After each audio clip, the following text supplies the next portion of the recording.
அன்பான மக்களே, நம்மளோட பாரி சார் ரொம்ப நாள் கழித்து வந்து நம்மளோட மகாநதி ரைட்ரு பாரி சார் இருக்காங்களே, அவங்க வந்துட்டு சூப்பராக ஒரு நியூஸ் போட்டிருக்காங்க. இனிமேல் தான் விக்காவோட திகட்ட திகட்ட லவ் இருக்குது அப்படின்னு சொல்லி போஸ்ட் போட்டிருக்காரு. அதை கேட்கும் போதே அவ்வளோ நல்லா இருக்குங்க, அவ்வளோ நல்லா இருக்குது அப்படிங்கிறது தான். உங்களோட வீக்கா திகட்ட திகட்ட லவ் பண்ண போகிறாங்க அப்படின்னு சொல்லி போட்டிருக்காரு. இந்த வார்த்தை எவ்வளோ அழகாக இருக்குது. ஆனால் இப்போ பார்த்தீங்களா, அடிச்சுக்கிறாங்க, குடும்பமே அடிச்சுக்கிறாங்க.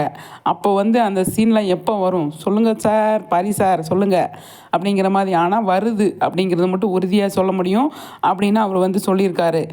ரொம்ப நன்றி சார் அப்படின்னு அவருக்கு ஒரு நன்றியை போட்டுட்டு, அதுக்கப்புறமா வந்து இப்போ நடக்கிற விஷயங்களை பற்றி பேசி தான் ஆகணும்.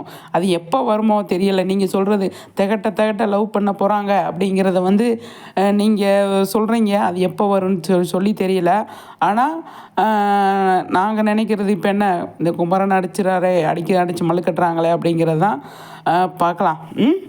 பாரி சார் சொன்னால் அதே மாதிரி நடக்கும் அப்படிங்கிறது தான். சூப்பர் சார், நீங்கள் ரொம்ப நாள் எங்கே போயிருந்தீங்க அப்படின்னு கேள்வி இருக்குது. நிறைய கேள்விகள் வந்து டிஸ்கஸ் பண்ணலாம் அப்படிங்கிறத அவர்கிட்ட நம்ம வந்து சொல்லிவிட்டு, திகட்ட லவ் பண்ண போகிறாங்க விஜய் காவேரி, நீங்கள் கவலைப்படாதீங்க அப்படின்னு சொல்லி சூப்பராக வந்து ஒரு போஸ்ட் போட்டிருக்காரு.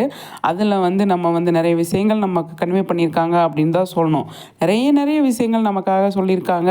விகா ஃபேன்ஸ்லாம் அவங்க கமெண்ட்ஸ் அவங்களாம் படிப்பாங்க தானே, படிச்சுட்டு ஃபீல் பண்ணுறாங்க. சரி அப்படின்னு சொல்லிட்டு விஜயோட கேரக்டரை வந்து இன்னும் மெருகேற்றுவாங்க அப்படிங்கிறதான் என்னோட கணிப்பு. இதுவே சூப்பராக பண்ணியிருக்காங்க. இதுவரை வந்து விஜயோட கேரக்டர் அவ்வளோ கொஞ்சம் கொஞ்சமாக வந்து டெவலப் தான் ஆகிருக்க தவிர்த்து இன்னி டெவலப் தான் ஆகும் அப்படிங்கிறது தான் நமக்கு தெரிஞ்சது. ஆனால் ஆஃபீஸ்லலாம் ஷூட் போயிட்டுருக்கு இல்லையா, என்ன விஷயமா வந்திருக்காங்க, ஏது விஷயமா வந்திருக்காங்க அப்படிங்கிறதெல்லாம் கொஞ்சம் கொஞ்சமாக நமக்கு வரும். ஆனால் இந்த வீக் ஃபுல்லாக வந்து சண்டை தான். என்ன சொல்கிறீங்க, நீங்கள் என்ன நினைக்கிறீங்கன்னு சொல்லுங்கள்.